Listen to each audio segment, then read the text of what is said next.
everybody, welcome to another episode of Fish Keeping Jamaica, where I share with you how I take care of my fish stock and how I manage everything, market everything, and where possible just enjoy my fish. Stay tuned for this next episode, which is entitled Overfeed, Underfeed. Cool.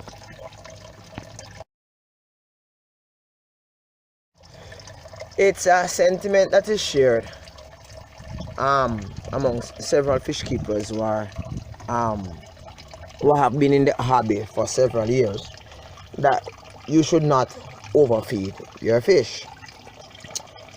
Not much is said about underfeeding your fish. Now, I have been busy for the past 2 weeks. I have fed my fish.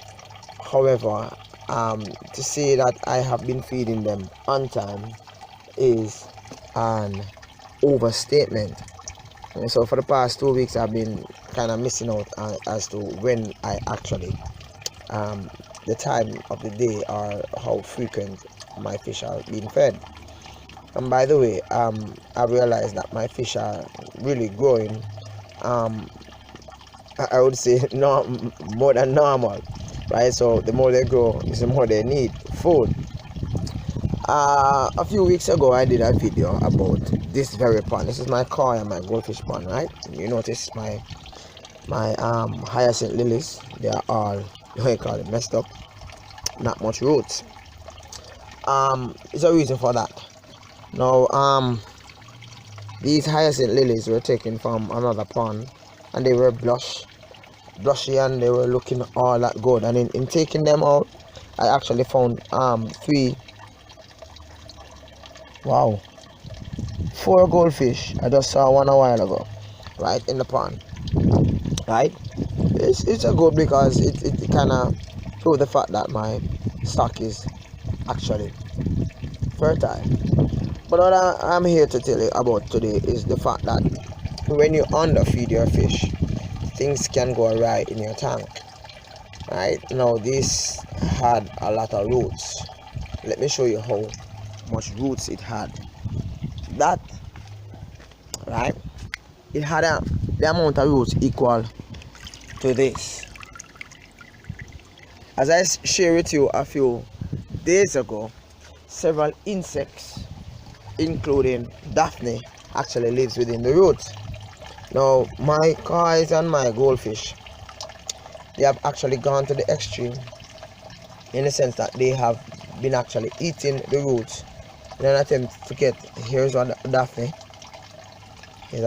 on it, right? And as I dip it in the water, you will see, I don't know if you saw it, but it actually just swam away, right? So my goldfish and my koi are actually eating up on the leaves, or should I say eating up on the roots of my my hyacinth lilies, and thus my hyacinth lilies looking disturbing. Alright, they hold them, the plants, and they eat, so as to get the insect, they eat everything. So the roots are practically gone from this one, right? So now I'm gonna have to find other hyacinth lilies to replace these that have actually been eaten by my goldfish and my koi. I intended to change water and do some maintenance in this tank today. However, typical Jamaica, unlike some developed country, there is no water. So I have taken the I given the priority to my wife, who is actually doing some washing. It requires the reserve water tank from the water tank. So therefore, I will have to delay water change for now until water actually comes back, in which I can actually do my maintenance. In the future, I intend to purchase a tank solely for my fish maintenance, right? But for now, I'm trying to see if I can catch a particular set of goldfish. They are the only goldfish in this pond, and I've been seeing some fries around the place. So obviously they have been actually procreating, laying eggs, fertilizing eggs, and babies have been born. And one of the reasons why you won't find the 3,000 or the 2,000 babies in this. It's because my fish have been underfed. And this and some of the results of being underfed. My fish actually consuming the roots and in some cases the plants that exist in my pond. Right? And this just goes to show that in having a tank or an aquarium, you must actually try to seek the best feeding portions. Hey, there's a worm. They live in the root. The best feeding portions for your fish, or else your fish will become cannibalistic in the sense that they will eat flies and they will eat plants and they will try as best as possible to get their satisfaction in fill. Right? So that's a point to note.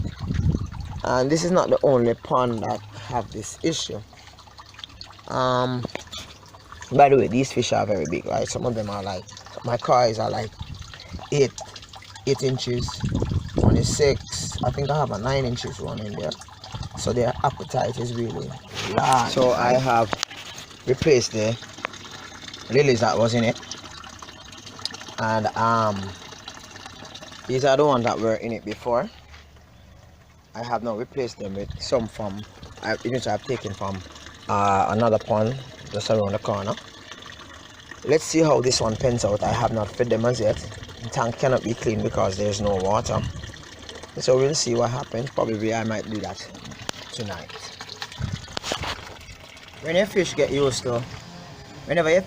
to a routine as to when you feed them and the time when you feed them and what you feed them, it's kind of difficult to break out of that routine as far as the fish is concerned.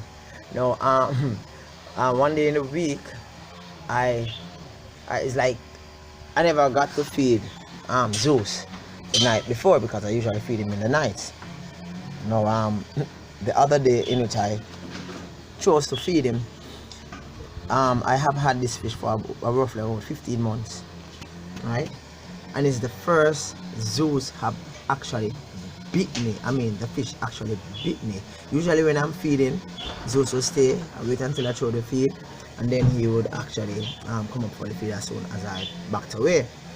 But at this point in time, I guess he was very hungry because normally I would give him like a set portion and that would be it. Now this evening when I actually tried to feed him, he bit me on my hand, right? And when I threw the portion, he was there looking for more. He ate it quickly. He was looking for more, and I fed him again, and he was there standing up same way looking for more. So I ended up giving him about 3 portions, right? And that's my mistake in not feeding him on time and on routine as I should have. Now this pond is supposed to be cleaned today, but because of the water situation, I probably might have to do it during the course of the week, which is going to be a little technical based on my weekly schedule. But the emphasis of this video is for you to be aware that fish have a routine, just like when you have breakfast, lunch and dinner. Fish have a routine as to when they are fed, and if you break that cycle, it might work out very harmful for you. Whereas if the fishes in which you have are aggressive fish, are big fish that might just snap at your hands. Do have a good day. Thank you for making a fish keeping Jamaica. Continue to watch, share, subscribe and like. Bye bye. Raleigh here.